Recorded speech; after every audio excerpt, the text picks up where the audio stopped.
In this video, I'm going to show you how you can back up your server. Now, I'm going to show you using a cPanel server because that's what I'm using. So go down to your Files section, and if you're not using this same layout, your backups may show in a different area, but what you're looking for here are Backups and Backup Wizard. Let's go to the Backup Wizard.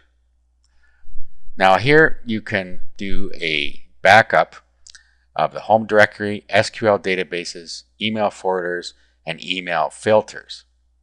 And then over here, this is where you restore those. These are on a partial backup basis. You can't actually restore, using the cPanel anyway, a full backup. Okay, so let's click on backup. Now here is where you can decide whether you want to do a full backup or a partial backup. If you're going to do a partial backup, this is where you do it. You got your home directory. It'll back up everything in the home directory. There's SQL databases and your email forwarder. So you can create a backup of each of these. Or over here, you can do a full backup. So if you click on full backup, it comes up here and it asks you where you want the full backup to go. You have your home directory, so it'll back it up onto your server's home directory. You can send it to a remote FTP server. You have an FTP server out there, and you can download a secure copy. Now again, this is only really for if you're going to be moving it to another server, because you can't do it through this interface. Now if you're comfortable with it, you can download this file, expand it on your desktop in the zip format, and then you'll be able to restore things on a manual basis using an FTP program.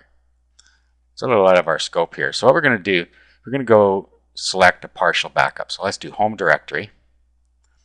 And then we can download a home directory backup. So if we click on this, it creates a tar.gz file that we can back up. And so all we do is, of course, just save the file into a folder. Now this is really large, so I'm not going to do this one, but you get the idea. So let's just go back here. Let's do a MySQL databases. These are the databases here. Now I can just pick one that I want to download.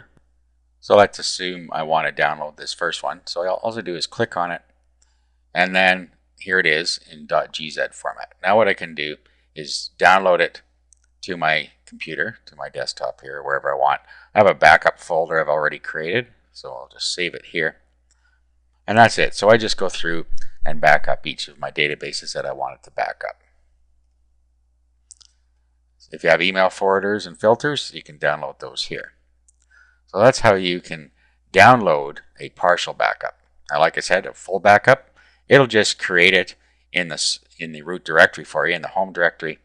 And then when it's done, it'll notify you that it's done, and you'd be able to download your full backup from in here. If you go back to full backup again, it would have your previous backups available for download right up here. So you'd be able to download it right from here. Okay, so let's have a look at our backup directory. Here's the file. Now, I have 7-zip.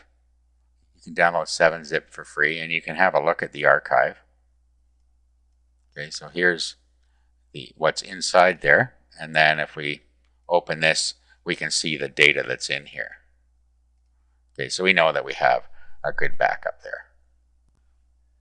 Now, if you need to restore a backup, you can go back to Backup Restore here, and then over to where it says Restore. And then you pick what you're going to restore. So MySQL database. You then browse for the file that you just downloaded. Okay, and then you'd pick it here. I'm not actually going to do this, but you'd pick it there, click Upload, and then it would restore it for you. Okay, so that's how you can back up and restore files on your server.